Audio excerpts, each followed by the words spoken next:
Hello viewers, welcome back to Munia Mahmud. সবাইকে আমার আজকের পর্বে স্বাগত জানাচ্ছি। সবাই কেমন আছেন? আমি তো আলহামদুলিল্লাহ অনেক ভালো আছি। তো আজকে আমরা বাজার করতে যাব।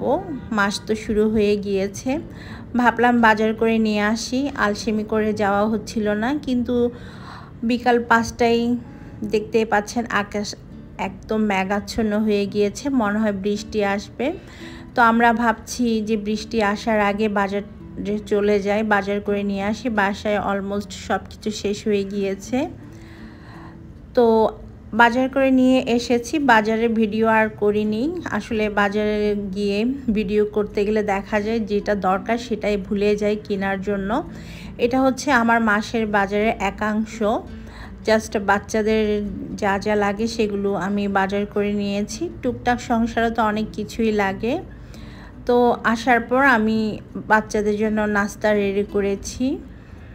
আমাদের আস্তে আস্তে 7টা বেজে গিয়েছে। ওরা হচ্ছে নুডলস খাবে বলেছে, তাই আমি ভাবলাম যে বাসাতেই নুডলসটা রান্না করে দিই।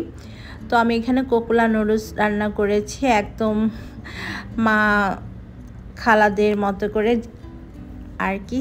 আমরা ছোটোবেলায় যেটা খেয়েছি ডিম আর নুডলস দিয়ে। এখানে আমি কিছু পিঠা বানিয়েছিলাম, সেই পিঠাগুলো আছে। তো আমি হচ্ছে বিকালে কিছু খাই না, শুধু খালি 1 কাপ চা খাই বিস্কিট দিয়ে। তাই আমার জন্য এখানে চা বসিয়ে দিয়েছি।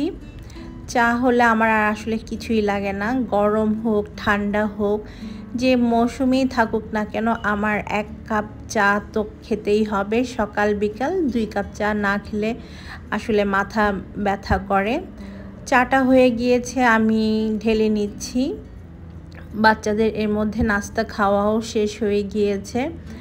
তো আমি আমার কাপে চা ঢেলে নিচ্ছি। সেই সাথে আমার বড় ছেলে বলেছে চা খাবে, ওকেও দিতে হবে। ওরা অবশ্য এত বেশি চা পছন্দ করে না, হালকা বা অল্প একটু চা খায়। বাট আমি হচ্ছে মগ ভর্তি করে চা খাই। আমার অল্প চা খেলে আসলে হয় না, মগ ভর্তি করে চা খেতে হয়। তো এই কাপটা আমি আমার হাজব্যান্ডের জন্য নিয়ে যাচ্ছি, ওকে দেওয়ার জন্য। তারপর হচ্ছে আমি বিস্কিট দিয়ে আমার চাটা ফিনিশ করব। তো যে পিঙ্ক কালারের গ্লাস বা মগটা দেখছেন, এটা হচ্ছে আমার চা খাওয়ার মগ। তো আমি এটার মধ্যেই চা খাই বিস্কিট দিয়ে। চা খেতে আমার অনেক ভালো লাগে।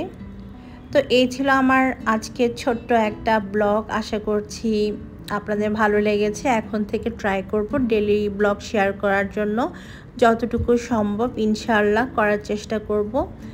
তো আপনারা সবাই ভালো থাকবেন, সুস্থ থাকবেন, আমার পেজটাকে ফলো করবেন। আল্লাহ হাফেজ।